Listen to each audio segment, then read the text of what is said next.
No bake, no steam na dessert. Nako, napakadali lang nitong gawin at super sarap pa. Ito yung dessert na talaga namang bagay na bagay sa kahit anumang okasyon. At kahit ordinary days nga ay pwedeng-pwede nyo itong gawin dahil talaga namang napakadali lang niyang gawin. And super nakakawili siyang kainin dahil nagme-melt siya sa bibig. So para nga po sa pagsisimula nitong ating masarap na dessert ay gumamit po ako ng 5 piraso ng lemon square cheesecake. Nilagyan ko po ng plastic itong ating round pan para naman po mas mabilis po nating matatanggal mamaya. Atin lamang po itong dudurugin at ilalapad natin dito sa ating pan. Kailangan lamang po ay malagyan lahat ng lemon square, kumbaga wala po siyang maging butas. So ayan, set aside muna. Tapos sa isang kawali ay naglagay ako dyan ng 1 kutsara ng unflavored gulaman, tapos 1 kutsara din ng cornstarch, tapos evaporated milk at 3/4 cup na condensed milk. So yung ating pong kompletong sangkap ay ilalagay ko na lamang po dun po sa bandang dulo nitong ating video. So ayan, naglagay na rin po ako ng itlog at tubig. O diba, pinagsama-sama ko lang siya dyan sa kawali and haluin pong mabuti bago nyo po ito isasalang sa kalan. So ayan, kapag halong-halo na po ay pwede nyo na po yung isalang sa kalan at buhayin po ang apoy sa kasarapang lakas lamang or sa medium heat lamang po ng apoy. At siguraduhin lamang po na hindi nyo po ito titigilan sa paghalo,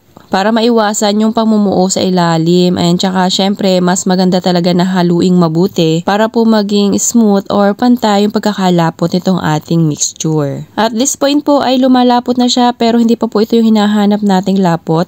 At kapag nakikita nyo pong nagkukuluan na katulad po nito ay ayan na, pwede nyo na po yung hanguin sa kalan. At pagkatapos po nyan ay pwede nyo na pong ibuhos dito sa ating pong round pan na nilagyan po natin kanina ng cheesecake. O diba, napakadali lang namang gawin. So pagkatapos po nating maibuhos ay hahayaan po muna natin itong lumamig. Bali, inilagay ko po ito sa chiller sa loob ng 1 oras para maganda po ang pagkakabuo nitong ating dessert. Then after 1 hour po, ayan na, nagset na yung ating pinakang dessert and lilagyan ko po ito ng keso sa ibabaw. At kung umabot ka nga po hanggang dito sa part ng ating video, aba ay pakipusuan nyo na po itong ating super easy dessert. And syempre mag-comment na rin po kayo kung hanggang saan po ba umabot itong ating dessert ngayong araw. At kung hindi pa nga po kayo naka-like or follow dito sa aking munting kusina, ay paki-like and follow nyo na po. Salamat po! O ayan, diba? Super perfect yung pagkakaalis natin do sa ating pan kasi nga nilagyan natin siya ng plastic. And ayan na, pwede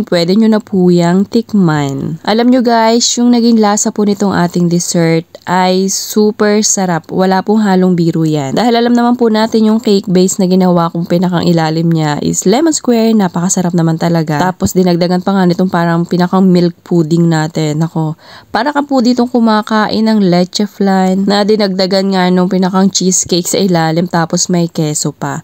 Naku, subukan nyo na rin po ito. Dahil bukod sa madali lang namang gawin ay simple lang din naman po ang mga sangkap. So sana nagustuhan nyo po yung ating recipe ngayong araw. Thank you for watching. Serve and enjoy!